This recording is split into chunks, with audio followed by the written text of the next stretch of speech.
पापियों की शरण फातिमा की माँ, सुन ले हमारी है प्यारी माँ।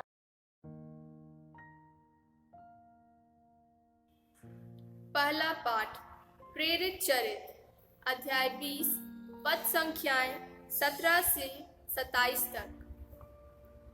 पौलुस ने मिलतुस से एफेसुस की कलीसिया के अध्यक्षों को बुला भेजा और उनके पहुंचने पर उनसे यह कहा, आप लोग जानते हैं कि जब मैं पहले पहल एशिया पहुंचा तो उस दिन से मेरा आचरण आपके बीच कैसा था।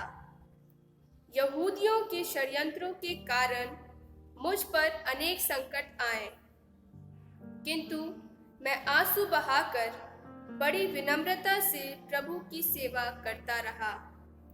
जो बातें आप लोगों के लिए हितकर थी, उन्हें बताने में मैंने कभी संकोच नहीं किया, बल्कि मैं सबों के सामने और घर घर जाकर उनके संबंध में शिक्षा देता रहा। मैं यहूदियों तथा यूनानियों दोनों से अनुरोध करता रहा कि वे ईश्वर की ओर अभिमुख हो जाएं और हमारे प्रभु ईसा में विश्वास करें। अब मैं आत्मा की प्रेरणा से विवश होकर यरूशलेम जा रहा हूँ। वहाँ मुझ पर क्या बीतेगी मैं यह नहीं जानता, किंतु पवित्र आत्मा नगर नगर में मुझे विश्वास दिलाता है कि वहाँ बेड़ियाँ और कष्ट मेरा प्रतीक्षा कर रहे हैं, किंतु मेरी दृष्टि में मेरे जीवन का कोई मूल्य नहीं। मैं तो केवल अपनी दौड़ समाप्त करना और ईश्वर की कृपा का सुसमाचार सुनाने का वह कार्य पूरा करना चाहता हूँ जिसे प्रभु ईसा ने मुझे सौंपा। मैं आप लोगों के बीच राज्य का संदेश सुनाता रहा। अब मैं जानता हूँ कि आप में कोई भी मुझे फिर कभी नहीं देख पाएगा, इसलिए मैं आज आप लोगों को विश्वास दिलाता हूँ कि मैं किसी के दुर्भाग्य का उत्तरदायी नहीं, क्योंकि मैंने आप लोगों के लिए ईश्वर का विधान पूर्ण रूप से स्पष्ट करने में कुछ भी उठा नहीं रखा। यह प्रभु की वाणी है। पिता और पुत्र और पवित्र आत्मा के नाम पर आमीन। प्रभु आप लोगों के साथ हो और आपके साथ भी। संत योहन के अनुसार पवित्र सुसमाचार। प्रभु की जय। अध्याय 17 पद संख्याएं 1 से 11 तक।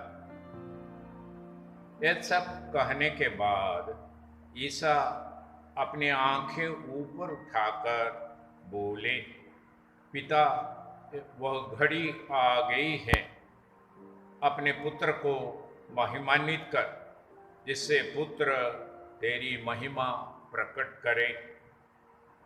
तूने उसे समस्त मानव जाति पर अधिकार दिया है, जिससे वह उन सबों को अनंत जीवन प्रदान करे जिसे तूने उसे सौंपा है। वे तुझ एक ही सच्चे ईश्वर को और ईसा मसीह को, जिसे तूने भेजा है, जान ले। यही अनंत जीवन है। जो कार्य तूने मुझे कहने के दिया था, वह मैंने पूरा किया। इस तरह मैंने पृथ्वी पर तेरी महिमा प्रकट की है। पिता, संसार की सृष्टि से पहले मुझे तेरे यहाँ जो महिमा प्राप्त थी, अब उससे मुझे विभूषित कर। तूने जिन लोगों को संसार में से चुनकर मुझे सौंपा, उन पर मैंने तेरी नाम प्रकट किया है। वे तेरे ही हैं थे। तूने उन्हें मुझे सौंपा और उन्होंने तेरी शिक्षा का पालन किया है। अब वे जान गए हैं कि तूने मुझे जो कुछ दिया है वह सब तुझसे आता है। तूने जो संदेश मुझे दिया, मैंने वह संदेश उन्हें दिया। वे उसे ग्रहण कर यह जान गए हैं कि मैं तेरे हाथ से आया हूँ, और उन्होंने यह विश्वास किया कि तूने मुझे भेजा। मैं उनके लिए विनती करता हूँ, मैं संसार के लिए नहीं बल्कि उनके लिए विनती करता हूँ जिन्हें तूने मुझे सौंपा है, क्योंकि वे तेरे ही हैं। जो कुछ मेरा है वह तेरा है, और जो तेरा वह मेरा है। मैं उनके द्वारा महिमान्वित हुआ। अब मैं संसार में नहीं रहूँगा, परंतु वे संसार में रहेंगे, और मैं तेरे पास आ रहा हूँ। परमपिता, तूने जिन्हें मुझे सौंपा है, उन्हें अपने नाम के सामर्थ्य से सुरक्षित रख, जिससे वे हमारी तरह एक बने रहे। यह प्रभु का पवित्र सुसमाचार है।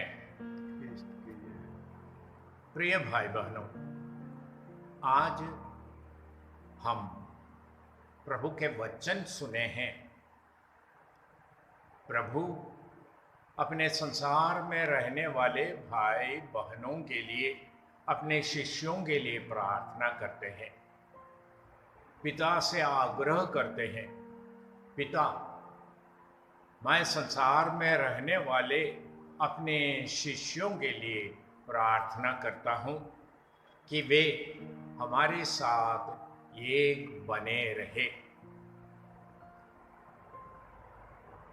सुसमाचार के द्वारा प्रभु अपने शिष्यों को पिता और पुत्र और पवित्र आत्मा की एकता की जैसे एक बने रहने के लिए बुलाया है।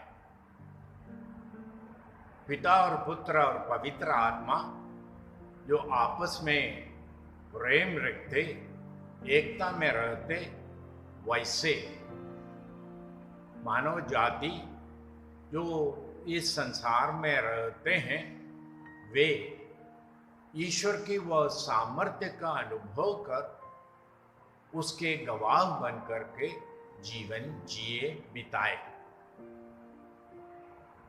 प्रभु यीशु ने कहा,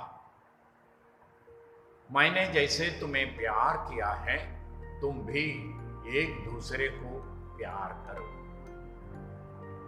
मैं गुरु और प्रभु होकर तुम्हारे पैर धोए, तुम्हें भी एक दूसरे के पैर धोना चाहिए। मत्ती के सुसमाचार में 25वें अध्याय में हम पढ़ते हैं, जैसे मैंने तुम पर दया किया, क्या तुम्हें भी एक दूसरे को पर दया नहीं करना चाहिए था?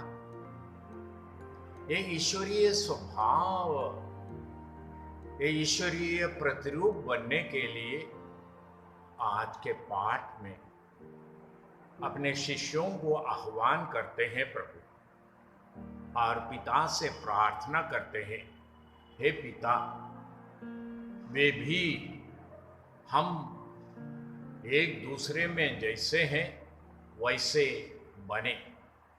मानव को संसार के रीति रिवाजों, नश्वर रीति रिवाजों को निभाने के लिए नहीं, परंतु ईश्वरीय कृपा का अनुभव कर उससे दूसरों को प्रदान करने के लिए बुलाया है।